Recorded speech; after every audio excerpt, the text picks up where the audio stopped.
Hello learners, welcome back to our channel learn with నందు. ఈరోజు below అనే preposition గురించి తెలుసుకోబోతున్నాం. ఈ బిలో అనేది ఎక్కడ వాడాలి, వీటి తెలుగు అర్థాలు ఏమిటి అనేది ఈ క్లాస్లో తెలుసుకోబోతున్నాం. బిలోకు తెలుగు అర్థాలు క్రింద స్థాయి, తక్కువ, తక్కువ ఎత్తు అని తెలపడానికి ఈ బిలో అనే ప్రిపోజిషన్ని యూస్ చేస్తారు. అంటే కింద ఉండేదాన్ని, తక్కువ హైట్ ఉండేదాన్ని, క్రింద స్థాయి గురించి తెలపడానికి ఈ బిలో అనే ప్రిపోజిషన్ని యూస్ చేస్తారు. తక్కువ, కింద అని చెప్పడానికి ఉపయోగిస్తాము ఈ బిలో అనే ప్రిపోజిషన్ను. ఇప్పుడు బిలో సంబంధించిన కొన్ని ఎగ్జాంపుల్స్ చూద్దాం. టేబుల్ కింద, below the table. For example ఇది టేబుల్ అనుకోండి. ఈ టేబుల్ కింద ఒక వస్తువు ఉంది అనుకోండి, కింద బుక్ ఉంది అనుకోండి. The book is below the table. Table కింద ఈ బుక్ ఉంది. అదే పైన ఉంటే ఆన్ అనే ప్రిపోజిషన్ యూజ్ చేస్తాము.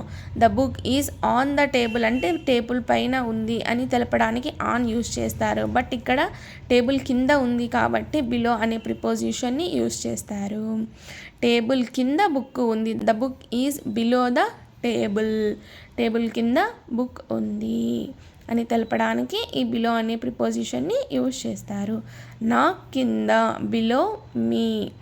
నా కింద అంతస్తు, బిలో మై ఫ్లోర్.